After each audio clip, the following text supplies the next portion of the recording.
오늘 우리에게 주신 하나님의 말씀은 생명의 삶 7월 23일자 말씀입니다. 여호수아 6장 15절에서 27절까지 말씀입니다. 생명의 삶 7월 23일자 말씀 여호수아 6장 15절에서 27절까지 말씀입니다. 저와 여러분이 한 절씩 교독하시겠습니다. 일곱째 날 새벽에 그들이 일찍이 일어나서 전과 같은 방식으로 그 성을 7번 도니 그 성을 7번 돌기는 그날뿐이었더라. 일곱 번째 제사장들이 나팔을 불 때에 여호수아가 백성에게 이르되 외치라 여호와께서 너희에게 이 성을 주셨느니라. 이 성과 그 가운데 있는 모든 것은 여호와께 온전히 바치되 기생 라합과 그 집에 동거하는 자는 모두 살려주라. 이는 우리가 보낸 사자들을 그가 숨겨주었음이니라. 너희는 온전히 바치고 그 바친 것 중에서 어떤 것이든지 취하여 너희가 이스라엘 진영으로 바치는 것이 되게 하여 고통을 당하게 되지 아니하도록 오직 너희는 그 바친 물건에 손대지 말라. 은금과 동철 기구들은 다 여호와께 구별될 것이니 그것을 여호와의 곳간에 드릴지니라 하니라. 이에 백성은 외치고 제사장들은 나팔을 불매 백성이 나팔 소리를 들을 때에 크게 소리질러 외치니 성벽이 무너져 내린지라. 백성이 각기 앞으로 나아가 그 성에 들어가서 그 성을 점령하고 그 성 안에 있는 모든 것을 온전히 바치되 남녀노소와 소와 양과 나귀를 칼날로 멸하니라. 여호수아가 그 땅을 정탐한 두 사람에게 이르되 그 기생의 집에 들어가서 너희가 그 여인에게 맹세한 대로 그와 그에게 속한 모든 것을 이끌어내라 하매 정탐한 젊은이들이 들어가서 라합과 그의 부모와 그의 형제와 그에게 속한 모든 것을 이끌어내고 또 그의 친족도 다 이끌어내어 그들을 이스라엘의 진영 밖에 두고 우리가 그 성과 그 가운데에 있는 모든 것을 불로 사르고 은금과 동철 기구는 여호와의 집 곳간에 두었더라. 여호수아가 기생 라합과 그의 아버지의 가족과 그에게 속한 모든 것을 살렸으므로 그가 오늘까지 이스라엘 중에 거주하였으니 이는 여호수아가 여리고를 정탐하려고 보낸 사자들을 숨겼음이었더라.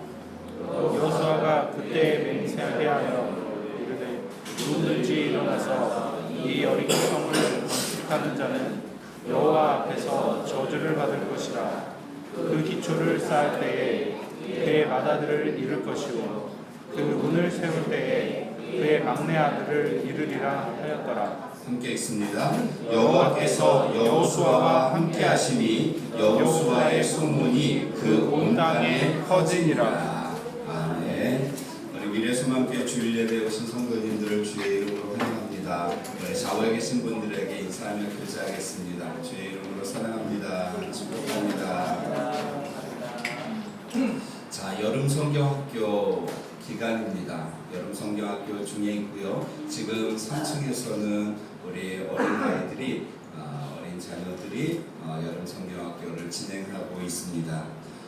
성도님들이 많이 기도해 주시고 그리고 또 많이 어제 봉사해 주셔서 이 모양 저 모양으로 봉사해 주셔서 좋은 성경학교가 됐고 제가 볼 때는 가장 많은 인원이 이렇게 참석한 성경학교가 아닌가 이렇게 생각되어집니다. 많은 어린이들, 학생들이 이렇게 와서 하나님의 은혜 가운데 성경학교를 진행하고 있습니다.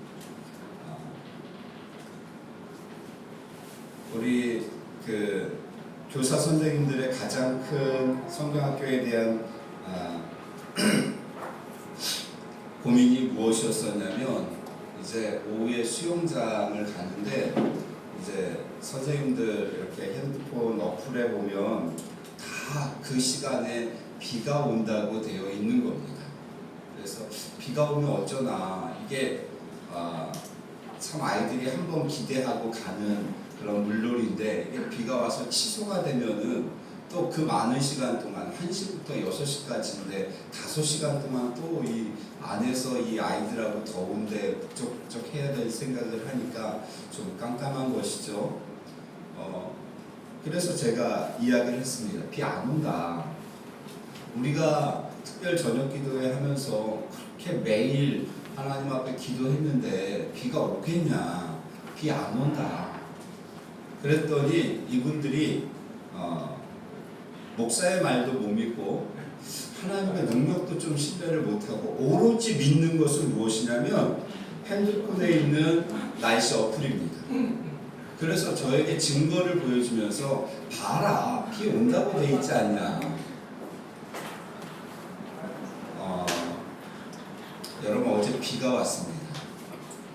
비가 왔는데 몇 시에 왔냐면 제가 어제 아이들을 태우러 가고 태워오고 하면서 갈 때 2번, 올 때 2번 이렇게 왔다 갔다 했는데 몇 시에 왔냐면 여러분 6시 10분에 왔습니다.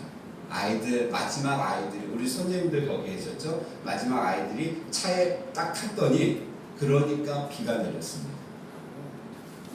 이것을 저는 우연이라고 보지 않습니다.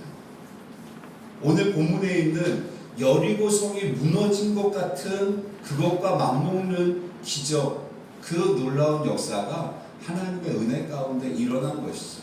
어떻게 해요? 우리 어제 공경 선생님 그 자리에 계셨죠? 아이들이 딱 타고 이제 나머지 아이들이 딱 타고 그 선생님들은 자리가 없어서 다음에 오세요 할 때 그때 이제 비가 내리는 것이죠. 하나님의 놀라운 은혜 가운데 기도할 때 믿음으로 하나님께 간구할 때 놀라운 역사가 일어나는 줄로 믿습니다. 자, 오늘 여리고 성이 무너지고 여리고를 정복하는 내용이 오늘 본문에 나옵니다. 제목이 진정한 순종이라는 제목으로 우리가 말씀을 들을 텐데 우리가 어떻게 하나님 앞에 순종해야 할 것인가에 대한 말씀입니다. 자, 어제 그저께죠. 세움교회에서 이스라엘 백성들이 여리고성을 몇 바퀴 돌았느냐는 질문을 제가 했을 때 주집사님 몇 바퀴 돌았죠? 저는 세움교회만 7바퀴 집사님이 계신 줄 알았더니 저희 교회에도 7바퀴. 몇 바퀴요, 장로님? 13바퀴. 예, 13바퀴요. 세움교회로 가실래요? 자, 우리가 너무도 익숙한 말씀이기 때문에 이것을 잘 모르고 지나갈 때가 많이 있습니다. 그러니까 여기에서 연신내역으로 이렇게 가다 보면 여러분 천막하는 집이 있습니다. 그런데 수십 번을 왔다 갔다 하는데 천막을 구하기 위해서 어디 가서 이것을 사야 되나? 거기를 수십 번 왔다 갔다 했는데 제가 필요한 게 어디에 있었냐면 그 밑에, 바로 밑에 있었습니다. 지나가면서 깊이 관심 있게 보지 않으면 우리는 너무 익숙한 것은 잘 안다라고 생각하는 착각을 하게 되어집니다. 여리고성이 무너지는 내용도 마찬가지입니다. 그래서 우리가 이것을 집중해서 보는 것이죠. 사람들이요 다 7바퀴라고 알고 있습니다. 그런데 성경을 자세히 보면 7일 동안, 6일 동안은 하루에 한 바퀴, 7일째는 7바퀴. 그렇기 때문에 13바퀴를 돌게 되어진 것이죠. 그 13바퀴를 다 믿음으로 돌게 되어지는 겁니다. 그러니까 우리가 잘 아는 말씀 속에 깊이 있는 그 관찰과 그리고 묵상이 우리에게 필요함을 알 수 있는 것이죠. 자, 그 세움교회 말씀을 저는 그냥 이 본문의 말씀으로 22일자 말씀으로 전했고요. 그러면서 우리 성도님들이 참 많이 오셔서 함께 들었으면 좋았겠다라는 생각을 했습니다. 어떤 말씀이었는지 요약을 합니다. 우리는 1절과 2절 사이에서 갈등합니다. 1절은 여리고성이라는 높은 현실의 벽이고요. 2절은 하나님의 약속입니다. 그래서 우리는 항상 살면서 이 현실의 벽과 그리고 하나님의 약속 사이에서 신앙인은 갈등하면서 살아갑니다. 그러면서 1절을 바라볼 것이냐 아니면 2절을 바라볼 것이냐 하는 것이 중요한 문제인데, 우리가 하나님을 바라볼 때 하나님께서 우리에게 요구하시는 삶이 세 가지 있다. 첫째는 예배의 삶이요, 둘째는 순종의 삶이요, 셋째는 믿음의 삶이다 라는 말씀을 6장 1절부터 14절을 통하여서 우리가 함께 나누었고요. 자, 6일 동안 하루에 한 바퀴씩을 돌고 이제 마지막 일곱째 날이 된 겁니다. 그러면서 15절 말씀이요. 15절 말씀 우리 같이 한번 읽을까요? 여호수아 6장 15절입니다. 시작. 일곱째 날 새벽에 그들이 일찍 일어나서 전과 같은 방식으로 그 성을 7번 도니 그 성을 7번 돌기는 그날뿐이었더라. 아멘. 계속 반복되어지는 그 단어가 있죠. 7이라는 숫자입니다. 7이라는 숫자. 6장 전체에 이 7이라는 7이라는 숫자가 몇 번 나오냐면 여러분 씌워보십시오. 14번이나 나옵니다. 그러니까 하나님이 강조하시면서 이 일곱째 날에 대해서 하나님이 강조하고 계신 것이죠. 자, 일곱째 날은 여호와의 날입니다. 그래서 이스라엘 백성들은 7이라는 숫자를 완전수, 하나님의 수라고 그들은 보고 있습니다. 자, 오늘 15절부터 27절을 좀 문단을 구분을 해보면 15절에서 19절까지는 세 가지의 명령이 나옵니다. 그리고 20절에서 25절까지는 그 세 가지 명령에 대한 세 가지 순종이 나옵니다.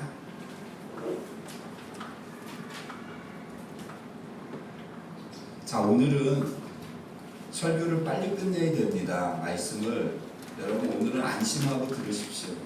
제가 무슨 일이 있어도 12시 안에는 끝냅니다. 말씀을. 왜냐하면 저 아이들이 오늘 수학 경시대회를 가야 되기 때문에 12시 안에 말씀을 듣고, 그러니까 성도님들은 저 아이들에게 감사하시고 26절과 27절 중요한, 여리고성이 무너진 것도 중요한데 26절 27절 저주와 그리고 여호수아의 명성에 대해서 말씀을 나누고 있죠. 말씀이 나와 있습니다. 자, 세 가지 명령을 우리가 함께 보죠. 16절은 첫 번째 명령입니다. 16절에 첫 번째 명령이 나오면서 제사장들이 나팔을 불 때 외치라 라고 명령합니다. 저를 보시죠.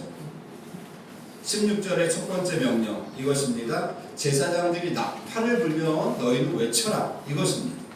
이스라엘에 두 종류의 나팔이 있었습니다. 하나는 은나팔입니다. 은나팔은 이렇게 곱게 뻗은 나팔입니다. 또 하나는 오늘 본문에 나오는 제사장들이 부는 양각 나팔이 있습니다. 코페르라고 하는 것인데 그 양각 나팔은 이렇게 끝이 구부러져 있는 나팔입니다. 그런데 여기에서 제사장들이 부는 나팔은 양각 나팔입니다. 이것은 은나팔은 전쟁 때 불고 양각 나팔은 예배 때 부는 것이죠. 그렇기 때문에 하나님께서 이 이스라엘 백성들에게 지금 성을 돌게 하고 그리고 그 일곱째 날에 그 나팔을 불게 하는 것은 무엇을 명령하시는 것이냐면 예배를 명령하시는 것입니다. 예배의 모습을 하나님께서 그들에게 요구하시는 것이죠. 여리고와의 전쟁에서 이스라엘은요 무엇을 통해서 승리했냐면 군사력도 아닙니다. 전술도 아닙니다. 무기도 아닙니다. 그들은 예배를 통하여 승리한 줄로 믿습니다. 아멘입니까? 사랑하는 성도 여러분, 우리에게 이 예배의 시간이 얼마나 귀한 것인지 모릅니다. 하나님 앞에 드리는 이 예배를 통하여 우리가 삶에서 승리할 수 있는 줄로 믿습니다. 두 번째 명령이 이제 17절에 나옵니다. 17절 우리 같이 한번 읽겠습니다. 17절 시작. 이 성과 그 가운데 있는 모든 것은 여호와께 온전히 바치되 기생 라합과 그 집에 동거하는 자는 모두 살려주라. 이는 우리가 보낸 사자들을 그가 온전히 숨겨 주었음이니라. 아멘. 17절에 온전히 바치라 라는 명령이 나오고 18절에도 온전히 바치고 라는 말씀이 나옵니다. 그리고 21절에 온전히 바치되 라는 말씀이 나오고 있죠. 이 바치다 라는 단어, 성 안의 모든 것을 여호와께 온전히 바치라 라고 말씀하고, 그러면서 라합과 그 가족들은 다 살려주어야 된다. 이것이 두 번째 명령입니다. 온전히 바치라 라는 것은 히브리어로 헬렘이라고 말씀을 드렸죠. 하람이라는 단어에서 나온 헬렘 전쟁입니다. 그것은 온전히 바쳐서 드리는 전쟁입니다. 아말렉과의 전쟁도 헬렘 전쟁이었고요. 이 여리고의 전쟁도 헬렘 전쟁이었습니다. 헬렘 전쟁은 어떻게 하는 것이냐면 온전히 쓸어버리는 겁니다. 그러니까 태울 수 있는 것, 만약 이 안에 헬렘 전쟁이 일어난다 그러면 이 안에서 태울 수 있는 것을 다 태워버리는 겁니다. 그리고 살아 숨쉬는 생명 있는 것을 다 죽이는 겁니다. 그리고 태워지지도 않고 생명도 없는 이러한 철 같은 거예요. 금이나 은이나 동이나 철, 이것은 어떻게 하냐면 하나님의 성전 안으로 가서 거기다 바치는 거예요. 이해가 되시나요? 이래서 완전히 불사를 수 있는 것은 완전히 불사르고, 죽일 수 있는 것은 완전히 죽이고, 그리고 죽이지도 못하고 불에 타지도 않는 것은 하나님의 전에 바치는 것. 이것이 헬렘 전쟁입니다. 이 헬렘이라는 단어는 바치다라는 단어, 봉헌하다, 그리고 진멸하다, 구별하여 드리다, 헌신하다, 완전히 파괴하여 쓸어버리다. 그래서 하나님께서 이것을 명령하신 것이죠. 세 번째 명령이 18절에 나오는데요. 자, 제가 읽겠습니다. 너희는 온전히 바치고, 헬렘이죠. 그 바친 것 중에 어떤 것이든지 취하여 너희가 이스라엘 진영으로 바치는 것이 되게 하여 고통을 당하게 되지 아니하도록 오직 너희는 그 바친 물건에 무엇하지 말라? 손대지 말라. 이렇게 말씀합니다. 이것이 세 번째 명령입니다. 온전히 바치라고 두 번째 명령하신 다음에 세 번째는 너희는 온전히 바치고 그것에는 너희가 손대지 말라. 이렇게 말씀하고 있는 것입니다. 여기에 우리나라 말로는 좀 표현이 어색하게 되어 있는데, 너희가 이스라엘 진영으로 바치는 것이 되게 하여, 이게 무슨 뜻이냐면 이런 의미입니다. 하나님께 드려야 할 것을 자신이 손을 대면 그 사람이 무엇이 된다? 헬렘이 된다. 진멸의 대상이 된다. 바치는 것, 헬렘이 된다. 그 진멸하게 되어서 고통을 당하게 되지 않도록 너희는 그 바친 물건에 손대지 말라. 이렇게 말씀하고 있는 겁니다. 이해가 되시나요? 하나님의 명령이며 하나님의 약속입니다. 이거는 죽지도 않고 타지도 않죠. 그러니까 하나님의 곳간에 드려야 되는 겁니다. 그런데 내가 이것을 취하면 이거를 진멸해야 되는데 내가 이것을 취했잖아요. 그러니까 내가 진멸의 대상이 되는 겁니다. 내가 하나님 앞에 바쳐줘야 되는 그러한 존재가 되어지는 것이죠. 이 무서운 말씀을 하고 있는 겁니다. 그런데 이런 사건이 실제로 이제 7장에 가면 일어납니다. 7장에 아간이라는 사람이 그 하나님 앞에 바쳐야 될 것, 여러분 별것도 아닙니다. 외투 한 벌, 겉옷 한 벌, 그리고 금덩이 하나, 은덩이 하나, 요만한 것들 하나씩 하나님 앞에 바쳐야 되는데, 외투는 태워버리고 금은은 여호와의 성전에 드려야 되는데 그것을 자기가 숨겼습니다. 그로 인하여서 어떤 일이 일어납니까? 아이성과의 전쟁에서 36명의 이스라엘 군사들이 죽습니다. 그렇게 되자 이것이 탄로난, 하나님 도대체 어떻게 된 겁니까? 저 여리고 성도 우리가 무너뜨렸는데 이 작은 아이성, 이 작은 성, 작은 성을 우리가 왜 정복하지 못합니까? 그러니까 하나님께서 그것을 말씀하시는 것이죠. 그래서 어떻게 합니까?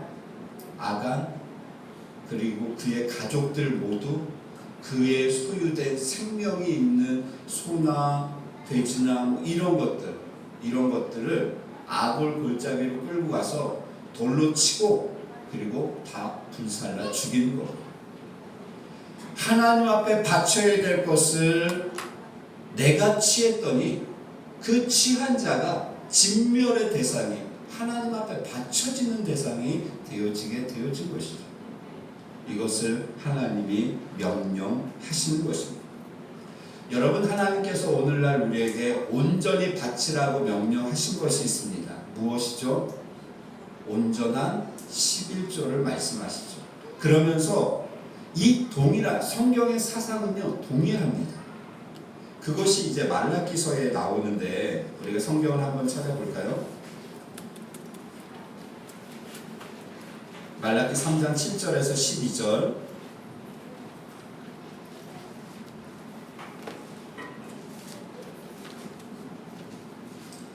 말라기 3장 7절에서 12절 말씀을 보면 여러분, 하나님께 바쳐야 할 11조에 손대지 말아야 합니다.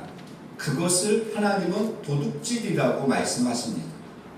우리가 어떻게 하나님께 돌아갈 수 있습니까? 라고 할 때 너희가 나의 것을 도둑질하고 어떻게 나에게 오겠다고 이야기하느냐, 언제 우리가 하나님의 것을 도둑질했습니까? 라고 이야기할 때 그것이 11조와 봉헌물이다 라고 말씀하죠.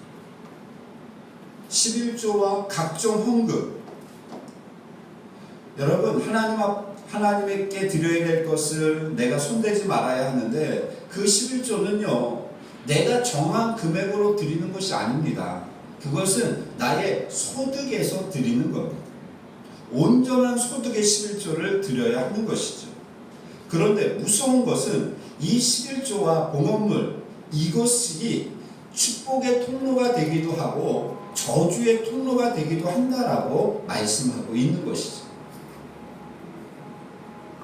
그래서 이 본문 속에서 9절 말씀에 보면 너희 곧 온 나라가 나의 것을 도둑질하였으므로 너희가 저주를 받았느니라. 이것을 하나님의 것을 온전히 바치지 못함으로 인하여서 내가 진멸의 대상이 되어지는 그러한 일이 이스라엘에게 일어났다는 것입니다. 그런데 10절 말씀을 보면 그런 축복의 통로가 되어지는데 온전한 11조를 드릴 때 10절 풍성하게 우리의 삶 가운데 허락해 주신다는 것입니다. 11절 하나님께서 우리의 삶을 보호하여 주신다는 것이죠. 12절 우리를 존귀하게 하신다라고 약속하고 계십니다. 아멘입니까? 사랑하는 성도 여러분, 하나님의 약속은 반드시 이루어지는 줄로 믿습니다. 그리고 이 은혜와 이 복은 누구에게 가느냐? 자녀들에게 흘러갑니다. 제가 한 10여 년 전에 부교육자로 있을 때 이렇게 신실하게 신앙생활 하시던 그 집사님들 이렇게 여러분 요즘 가끔 이렇게 만나는데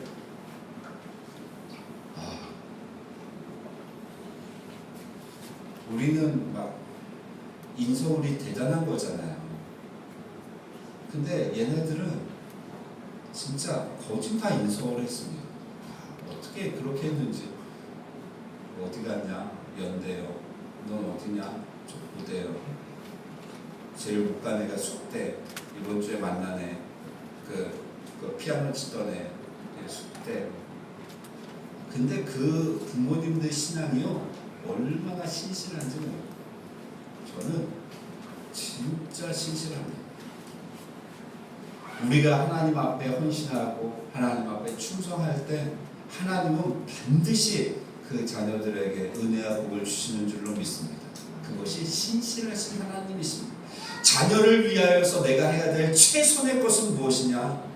하나님 앞에 나의 믿음을 지켜나가고 하나님 앞에 바칠 것을 온전히 바치고 하나님 앞에 충성하는 삶인 줄로 믿습니다. 자, 이러한 세 가지의 명령을 주셨을 때 그들이 세 가지를 이것을 그대로 순종하는데 20절 말씀에 보니까 제사장들이 나팔을 불 때 백성들이 큰 소리로 외쳤는데 그럴 때 어떠한 일이 일어났느냐? 20절 말씀에 보면 크게 소리 질러 외치니 성벽이 무너져 내린지라. 아멘입니까? 주집사님 이 말씀 믿으시나요?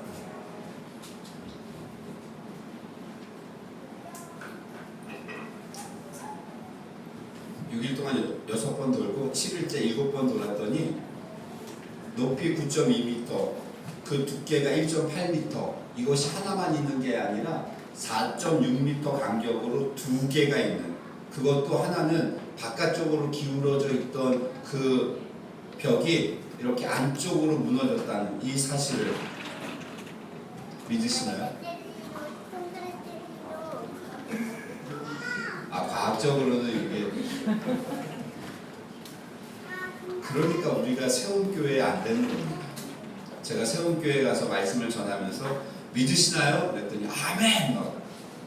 그러면 오늘부터 시작해서 내일부터죠. 내일부터 목사님들 중심으로 해갖고 그 건물 좋습니다. 5층 건물 엘리베이터 있고 막 하루에 한 바퀴 돌고 7째 날 7바퀴 돌고 뭐라고 외치면은 이 건물이 세움교회 건물이 될 줄로 믿습니다.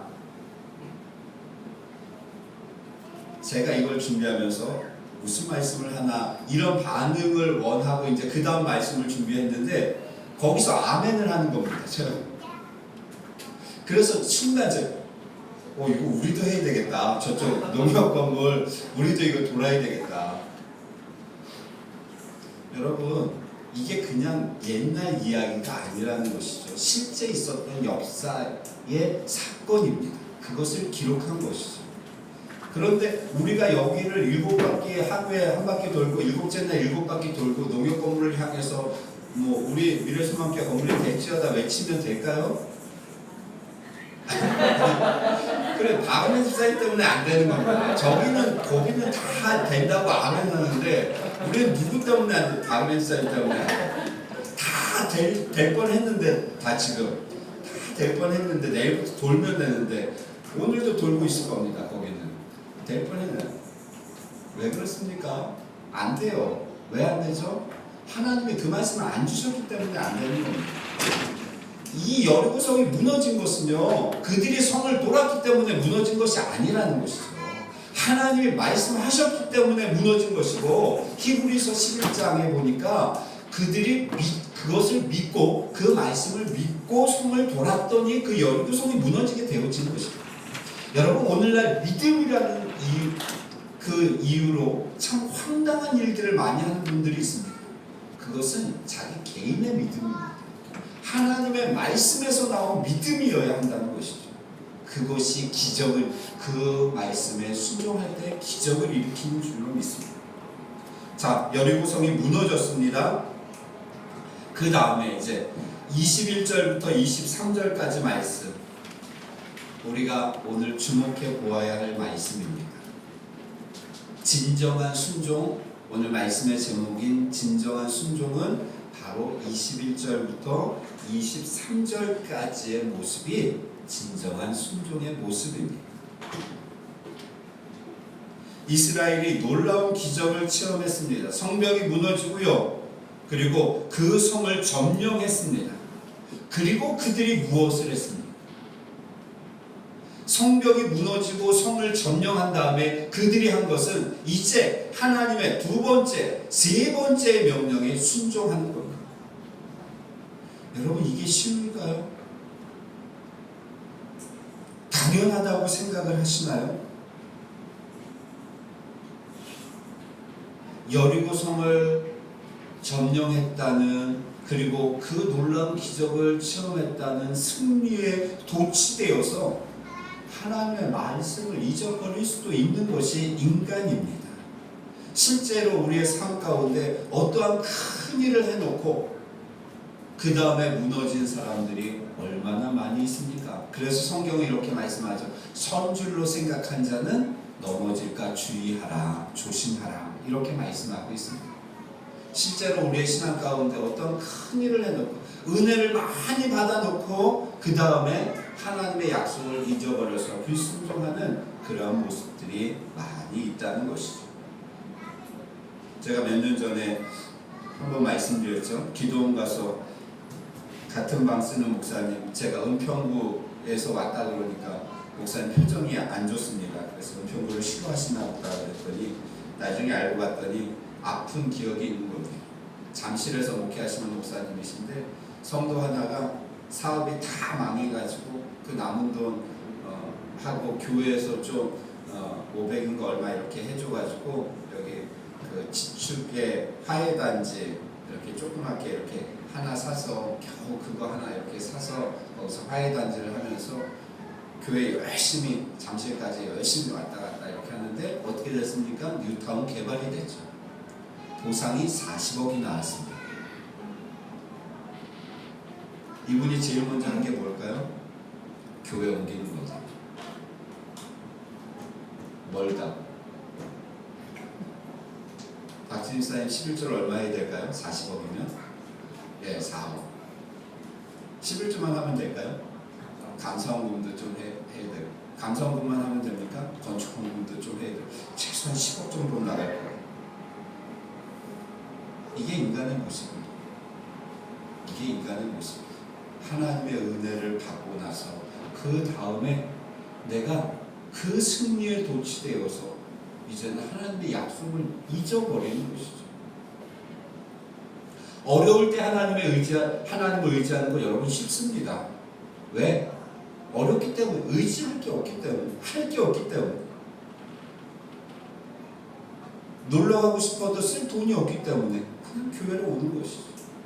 그런데 내가 잘 나가고 있을 때요, 물질이 풍성할 때, 여러분 그럴 때 하나님을 의지하는 것은 참으로 힘듭니다. 믿음이 아니고서는 할 수 없는 것이죠. 그래서 주님이 말씀하시죠. 부자가 천국에 들어가는 것이 낙타가 바늘기로 들어가는 것보다 더 쉽다. 이렇게 말씀하시지 않습니까? 세 번째 순종을 하는데, 그들이 세 번째 순종을 하는데, 여러분 진정한 순종은요, 내가 잘 나갈 때 순종하는 그러한 것이 진정한 순종입니다. 세 번째 순종은 여호와의 집 곳간의 24절입니다. 성막에 있는 금고를 의미하는 것이죠. 그곳에 이제 금, 은, 동, 철들을 다 집어넣고, 그리고 오늘 시간이 없어서 우리가 살펴보지 못하는 것, 여기에서 중요한 것들이 무엇입니까? 지금 여리고성을 점령하는 이야기에서 이게 구석구석 나오고 있는 이야기가 무엇입니까? 여리고성 점령하는 이야기에서 40%나 차지하고 있는 이야기들이 있습니다. 무엇입니까? 라합에 대한 이야기입니다. 이것은 우리가 내일 특별 저녁 기도회 때 살펴보도록 하겠습니다. 40%를 차지한다는 것은 꽤나 중요한 것임을 말씀하고 있습니다. 그것은 오늘 시간이 없기 때문에 내일 우리가 함께 보죠. 자, 하나만 더 보겠습니다. 26절입니다. 26절인데, 자, 이렇게 말씀합니다. 26절 2분 안에 마치도록 하겠습니다. 26절, 여호수아가 맹세하여 누구든지 일어나서 이 여리고성을 건축하는 자는 이 성을 다시 세우는 겁니다. 그러한 자는 여호와 앞에서 저주를 받을 것이다. 그 기초를 쌓을 때는 그의 맏아들이 죽고 성 문을 달 때는 막내 아들이 죽을 것이다.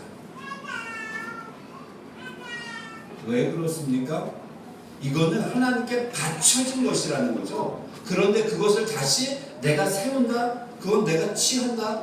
하나님의 것을 내가 취하면 무슨 대상이 됩니까? 진멸의 대상이, 헬렘의 대상이 되어지는 것이죠. 실제로 역사적으로 500년 후에 이 저주가 임했습니다. 히엘이라는 사람이, 베델의 히엘이라는 사람이 여리고성을 쌓는 것이죠. 쌓을 때 맏아들이 죽고요. 성경을 볼까요? 열왕기상 16장 34절 말씀입니다. 열왕기상 16장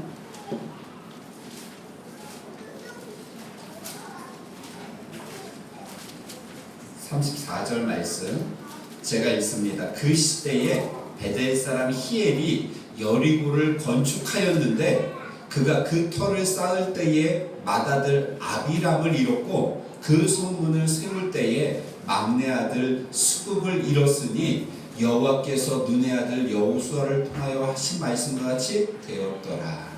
아멘. 무엇을 말씀합니까? 하나님의 말씀은 약속은 이루어진다는 것입니다. 축복의 약속을 우리가 믿음으로 순종할 때 그것은 이루어지고요. 저주의 말씀을 우리가 죄악 가운데 실천할 때 그 말씀도 성취되어진다는 것을 말씀하고 있는 것이죠. 사랑하는 성도 여러분, 한 주 동안 우리가 세상을 바라볼 것인가 하나님을 바라볼 것인가 이 갈등과 고민 속에서 하나님을 바라보시고 오늘 말씀은 단순합니다. 하나님의 명령하시고 백성들은 순종하는 것입니다. 그들이 순종하였을 때 여리고성이 무너지는 놀라운 기적의 역사가 일어났고 그 말씀에 불순종할 때 이 베델 사람 히렘과 같이 그 저주를 받게 되어지는 그런 안타까운 일을 보게 되어집니다. 우리의 삶의 모습은 단순합니다. 사랑하는 성도 여러분, 하나님을 바라보시고 하나님의 명령에 순종하며 사시는 우리 미래소망교회 성도님들 되시기를 주의 이름으로 축원합니다. 기도하겠습니다.